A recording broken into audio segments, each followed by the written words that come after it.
It's time for another Dice Tower review with Zee Garcia.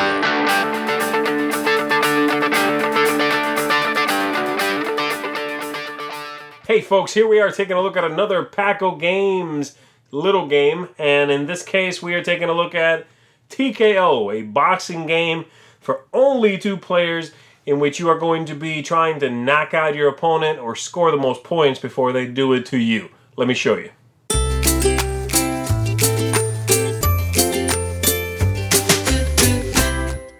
At the beginning of the game, each player is going to pick the fighter they want to use, and as you can see, you've got 8 options here. So I'm going to keep yellow, and I'm going to give my opponent that one, the black one, and I'm going to get rid of these for right now. And then we're going to set this up so that we are ready to go. On each fighter, you are going to put body blow and body block, and then head blow, which is an uppercut, and head block, okay? And so there we have this fighter, and then my opponent would do the same thing with theirs. As you can see, each character does have different numbers, so you just put it on the lowest one, all right? Because the different characters have different stats. And then you're ready to play. Each player gets this card in their hand, and that's all you really need. And the way the game works, you're going to play some rounds here.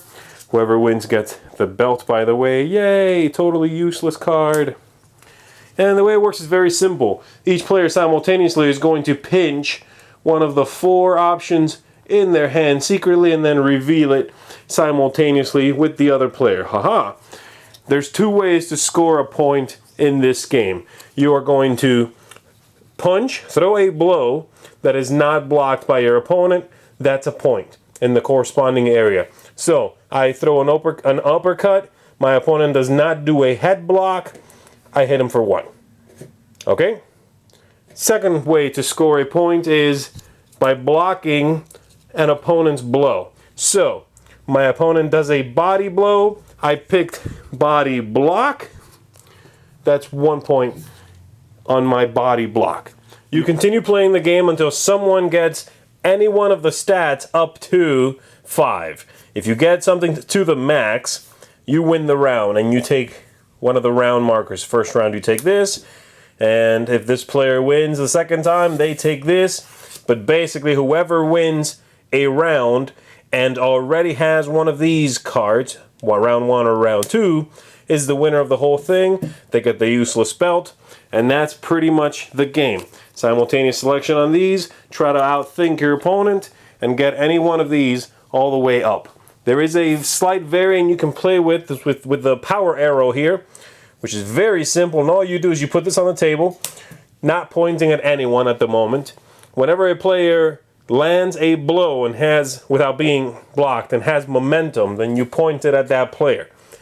If I score a hit again while I still have momentum, then I can assign that point to anything, not necessarily what I did. So if I would have gotten a point with my body block, I can put it in head block. I can put it in uppercut, whatever I want to.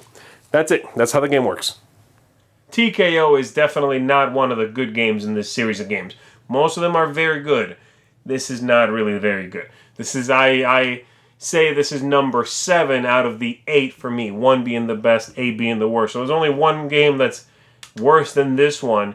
And this one's just not very interesting. I've played it a few times. I tried different fighters to see if maybe there was some interest there. But the game is simply, pick a thing and see what happens. Really, there's not too much else going on.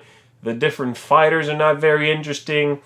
It even feels like they had to stretch just to fill this little box, which is only 30 half cards, right?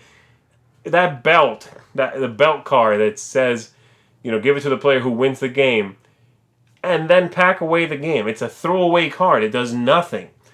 And so there's just, the game is so, it's a filler, right? In this set of games, this one rounds out the set, it feels like. And that's unfortunate because I do like most of the other games. I think the collection overall is really strong. This one is not one of the strong games in the collection. TKO, you can skip this one. Thanks so much for watching the Dice Tower videos. Find more great videos and reviews, as well as our top-rated audio podcast at Dicetower.com. You can also find other great shows at DicetowerNetwork.com. I'm Eric Summerer, and you've been watching The Dice Tower. The Dice Tower is sponsored by Cool Stuff Inc., where you can find great games for great prices. Cool stuff in stock. Check them out at CoolStuffInc.com.